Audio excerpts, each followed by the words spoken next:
لکه زه د پښتو استاد پاتې ما خو یونیورسټۍ کې مې ښودله پښتو د هغې نه علاوه د پښتو ژبې لیکوال یم یا مې صحافت کړی دی یا مې میډیا له لیکل کړي دي یا څه کړي دي نو زما کې دغه څیزو دغه هنر و او ما د هغې نه د قام د خدمت کار اخیستی دی او اخلم دی راځئ چې ټول په دې خپلو ګریوانونو کې سر وردننه کړو چې زمونږ سره کم هنر دی زمونږ سره کم کمال دی زمونږ سره کم صلاحیت دی نو آیا مونږ د قام په جولۍ کې هغه اچوو په دې نظر کوو چې مونږ څه غواړو د نن پښتون څه غواړي په دې سوچ پکار دی چې د نن د پښتون ضرورت څه دی مونږ چغې وو چې امن پکار دی مونږ چغې وو چې تعلیم پکار دی مونږ چغې وو چې زمونږ وسایل چې دي د دې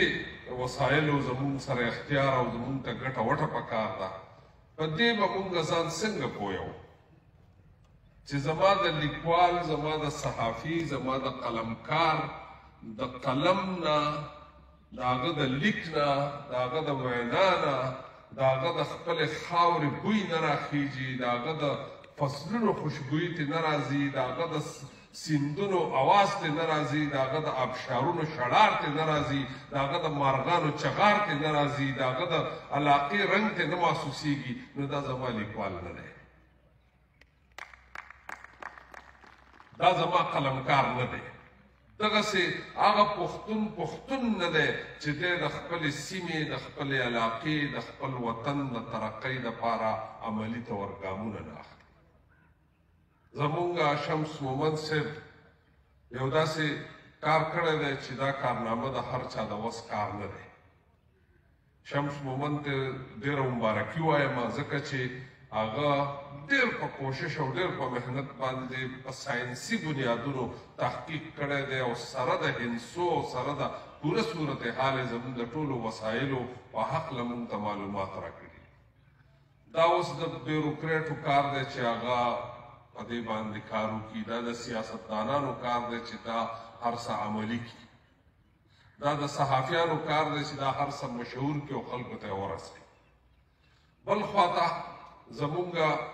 ټولنه چې د مرکزي مومند پښتو ادبي ټولنه جانزیب راقم زمونږ یو کشر تکړه ملګری دی